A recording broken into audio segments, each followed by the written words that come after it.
Welcome to another episode of FNL Fridays on the FNL Health YouTube page. And today we are here with Salina Duggan. She is a fitness coach and owner of Salina D Fitness. Thank you so much for joining us today. Why don't you tell us a little bit about yourself and what you do? Thanks, Teresa. Well, first off, thanks for having me. Of course. I'm Salina, as Teresa mentioned. I am a fitness coach, and I am the founder of the company that I started last year called Salina D Fitness. And I working with busy, on-the-go folks. I specialize in working with women. I'm very passionate about helping women sort of develop body awareness and strength through strength training. And I really focus on doing it in a functional and efficient way to help prevent injury and kind of keep women doing all the amazing things that we do. Yes, awesome. So how did you get into that? So, I mean, you and I are both personal trainers, but I'm sure we have different stories as to how we decided to take up personal training and why. So why don't you tell us your story a little bit of how you found this career path? Okay. I would say it's twofold. So the first part is relating to my personal growth as an individual. The way fitness inspired me is different. I grew up in a household where I actually felt uncomfortable in my own skin. I grew up with a white mother, white sister, in a predominantly white town. And I just remember always feeling different and uncomfortable. And one of the things that helped build my confidence and just self-awareness was sports. I was a gymnast growing up, and I, participated later in team sports, but it really created this change and shift for me in my life. As I built up my strength, with that came confidence, self-awareness, that I really didn't have before. So it gave me something, and I believe that in its own way, it does that for everybody. So that was a big driver for me. It really just helped me grow and evolve. And I think, like I mentioned, we all have our own journey in fitness. For me, I have a lean body. For me, that's just how I am. Of course, I work hard, but I have a lot of people coming up to me and saying, you're just thin, this way and that. I said, but that doesn't mean I don't have my own insecurities and things that I am not confident about. And we all have something different that maybe we're insecure about. But again, for me, I truly believe that strength training and fitness really helps develop that confidence and self-awareness, how you move throughout the world. Yeah. And then secondly, I think I was truly inspired by all the women in my life, family members, my grandmother, mother, sisters, close friends, just tons of boss ladies.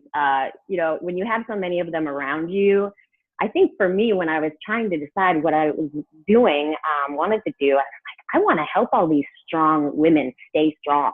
Yeah. So they inspired me in different ways, but I wanted to help keep them strong so they could just keep going and keep, being boss ladies. So, I know this interview is not going to be airing until July, but this morning I saw that you posted a picture of you with your grandmother. Yes. Yeah, that's your grandma. What? I know. Like, great. She looks super fit and youthful, and that just reminded me. You mentioned her, so I could see where you're getting some of that, positive role model from. Absolutely. And I mean, she's 73. She looks fabulous, and she's just a walking, example of how, your health really matters, especially as we get older. Yeah, you're right. Like with some of my clients, I have clients that are 60, 70 plus. And I mean, I don't have necessarily favorite clients, but I have reasons that I love different clients that are, for them, my older clients, it's like, I love to see a 73-year-old man doing deadlifts, or ability that some of my 30-year-old clients don't have. And it's like, it just makes me so happy because I think that our generation and maybe our parents are starting to realize, like, you need to start now and continue your life, because, you know, you see people that are older where it's like they can barely walk, or they're wheelchair bound, or they can't even touch their toes and they're in pain all the time. So fitness aside, just for overall health and quality of life, I think it's like absolutely so important just to stay moving. It doesn't, not like you have to do CrossFit, right? Like even if you just swim every day or go for long walks, work on stretching, like it's so important.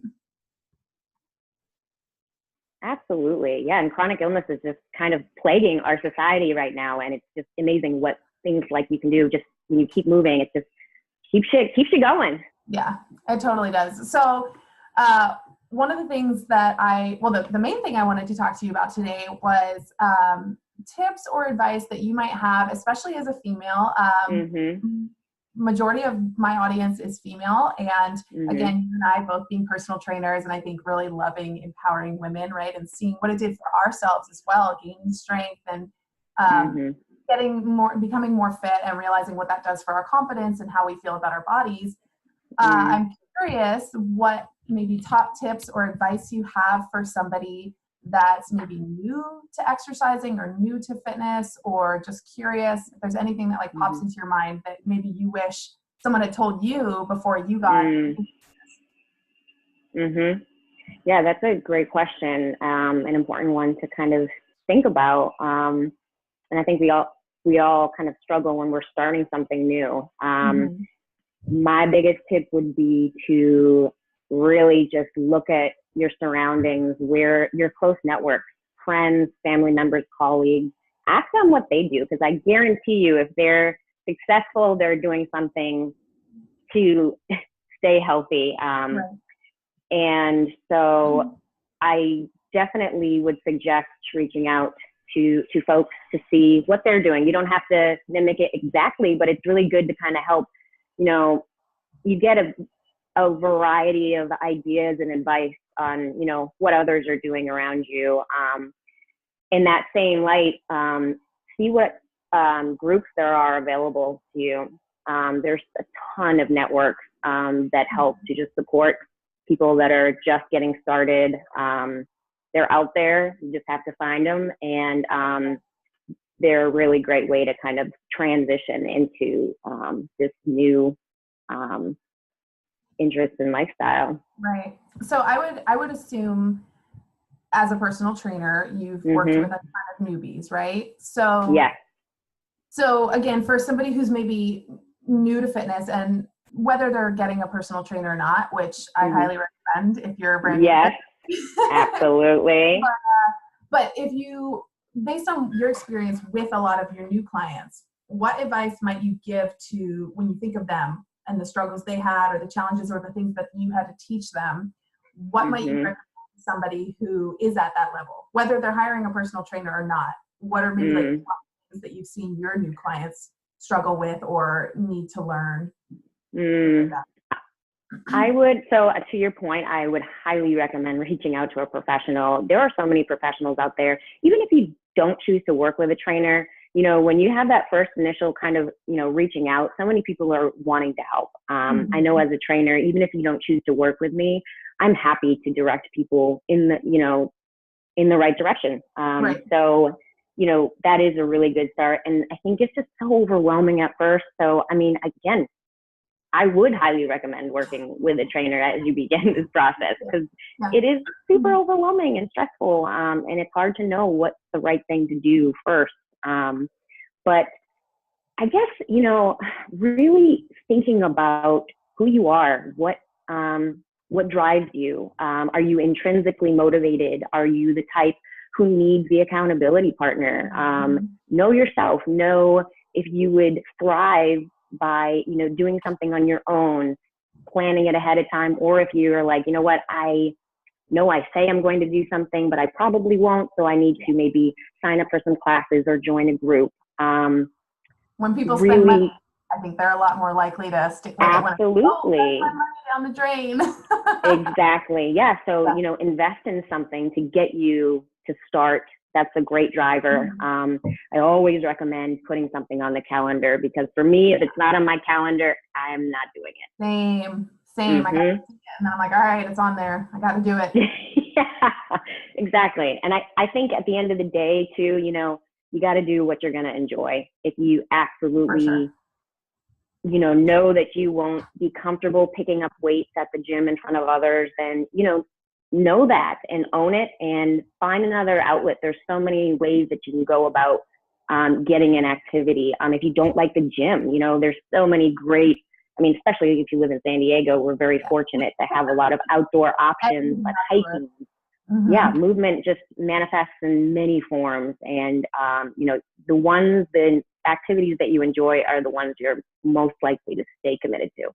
And, it's to me, it's such an obvious point, but I think a lot of people that are new to fitness have this like conception in their mind of like, I've had so many clients come to me and be like, should I be running?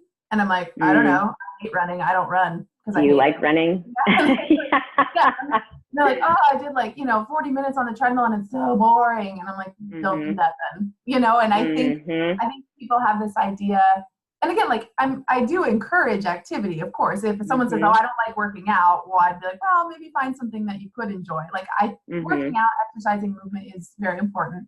But so often I have seen people where it's like, they don't like it, or maybe they don't like the instructors. And it's where someone's like, oh, I signed up at this gym, but I'm really just not feeling the instructor, but I already paid for it. And that's an issue too sometimes, which is different. But again, whether it's the workout itself or the person that you're dealing with, even personal trainers, I've had trainers where when I first started with training where, maybe I didn't click with them, and it's like, that's okay to end that relationship, you're not locked into anything. And I don't think we take it personal. I don't know, because I know from my experience, I've had trainers that I didn't totally click with, and I've even had clients that I wasn't a good fit with. And I was like, hey, I don't think we're the fit, and I think that's okay. Right. You don't want to work with someone who doesn't want to work with you too. For sure. So it's got to flow both ways. Absolutely. Totally. And I do agree with you. And, you're just beginning. And I think that's really important to remember, because as you grow and build on, your activity, what you might start with might transition into something completely different. Maybe something that you were fearful of doing or were uncomfortable doing at the beginning. And then, 6 months down the road, you're like, yeah, wow, I can do this. So just even starting small with, like you said, the little activities and building on that, you're building confidence. And when you start to build that, other things become more possible, totally, through that process. Totally. So staying open-minded for sure, trying everything, trying different instructors and classes, just keeping an open mind. So if somebody was interested in starting with a personal trainer, from your end as a trainer, what do you wish that people knew about personal trainers that you feel like maybe is there a misconception out there, or something that people just don't seem to know about working with a personal trainer that you wish that they knew, that you could share right now? Well, I guess for me, one of the biggest reasons I decided to start my own business, work with clients that I wanted to work with and who wanted to work with me, finding someone that has the same philosophy and beliefs as you. We're not all, drill sergeants. Everybody has their own belief systems, philosophies, and training styles. So, just again, staying open-minded, finding someone who you connect with, who understands how you communicate, who you can really, it's an important relationship. And I understand that it's very intimidating. So again, really just keeping an open mind and realizing that whatever it is that you're looking for, there's someone out there who you can find who's going to understand where you're coming from. And I think as trainers, it's important to be open-minded and on our end as well. So, someone that wants to listen to you as well is going to be really important. So you'll find them. Just got to look. That's true. I've had quite a few clients who have had trainers in the past, and not to say those experiences were always negative, but some of them were, and it was just like, absolutely. I had this one person, and they would work me out so hard that I would throw up, and that's not my style. I would be upset. that to someone. So absolutely. Again, like you said, everyone's got different styles, and some people like that. Like, I'm not advising. They do. I don't think it's great to throw up when you work out, but some people like that, right? And some people, it's like if you push them too hard, they won't come back.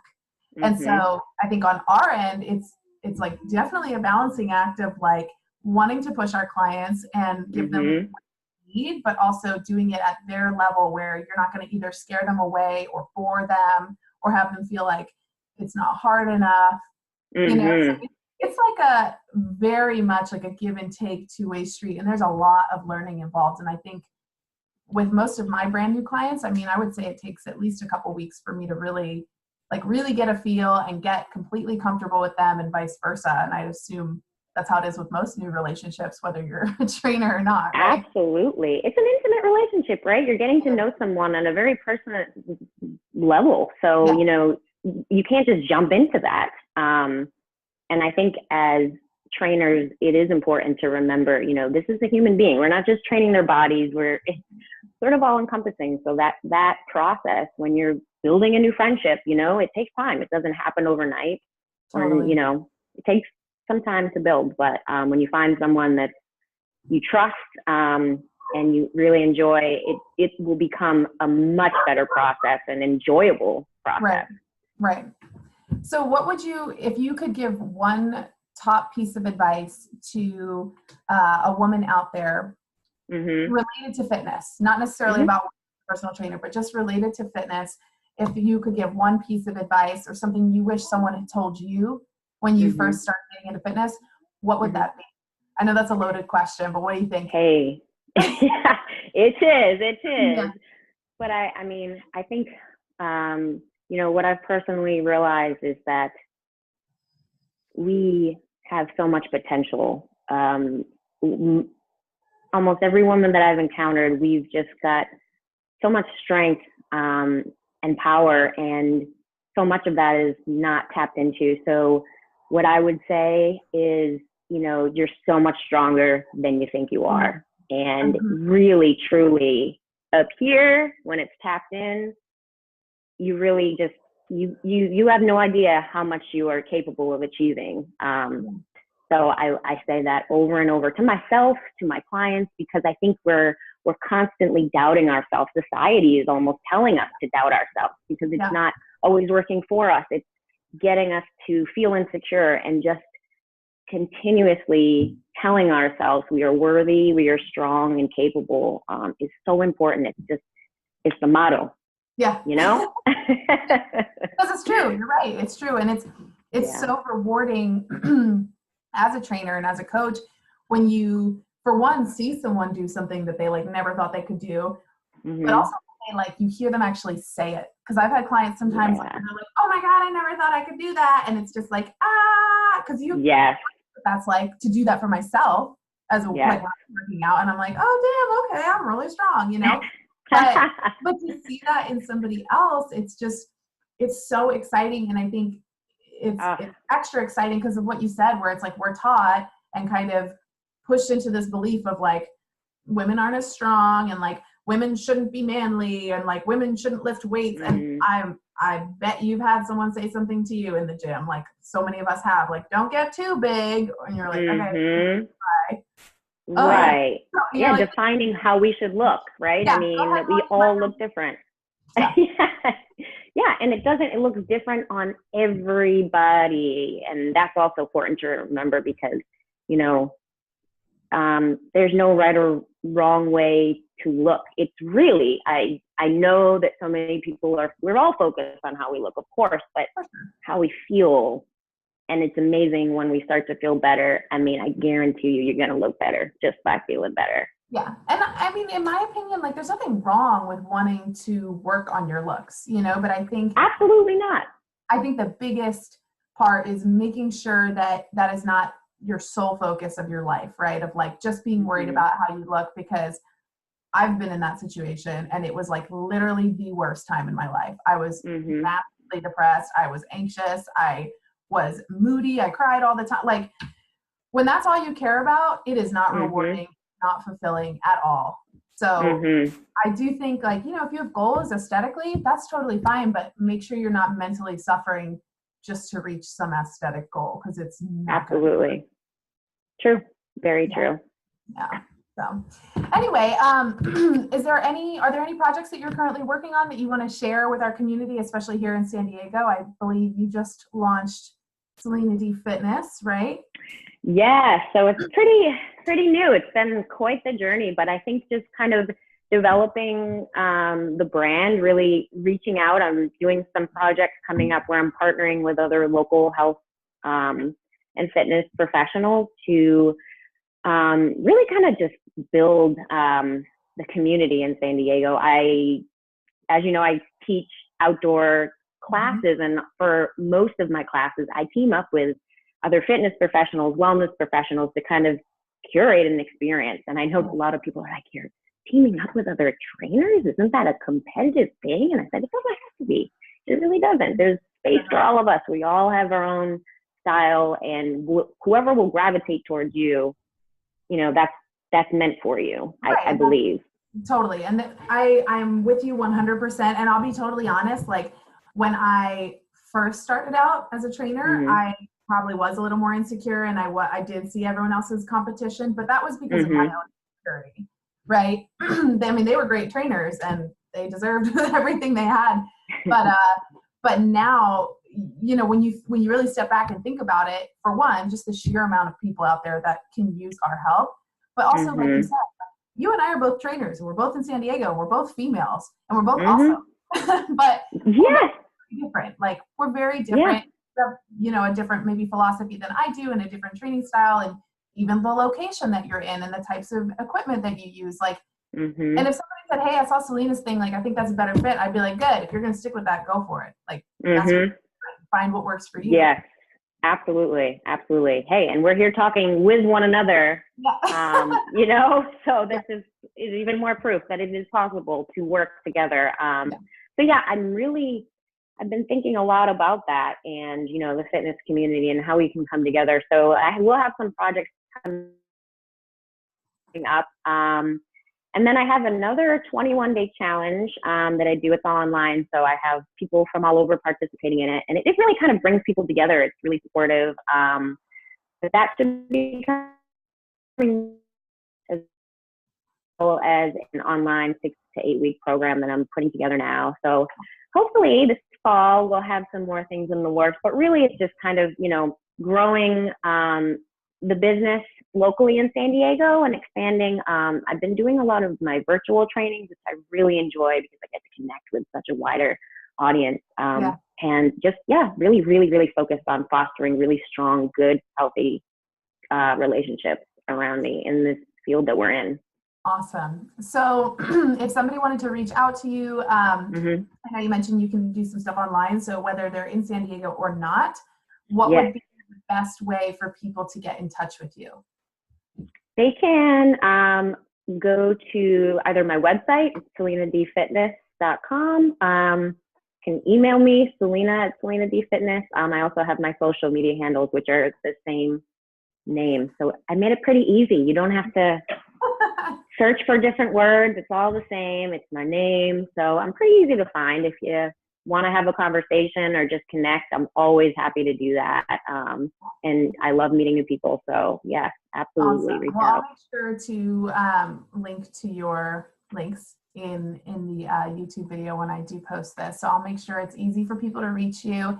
And I just appreciate your time so much. And I know you're on vacation, so thank you even more for your time. And I hope you have a great time in Boston. Hopefully it's not. Thank you. I don't know, is it hot, cold? What is it there right now? It's a little chilly, but also being in San Diego has really, really changed my what you're used to. Yes, it's gotten me soft, Teresa. You know how that is. Oh, yeah. I know. It's like 60 degrees. Oh, my God. I know. Oh, my family's like, really? It happens. Well, too bad. I'm not mad about it. I neither. Well, enjoy the rest of your vacation, and thanks again, and we will talk to you soon. All right. Thanks for having me. Of course.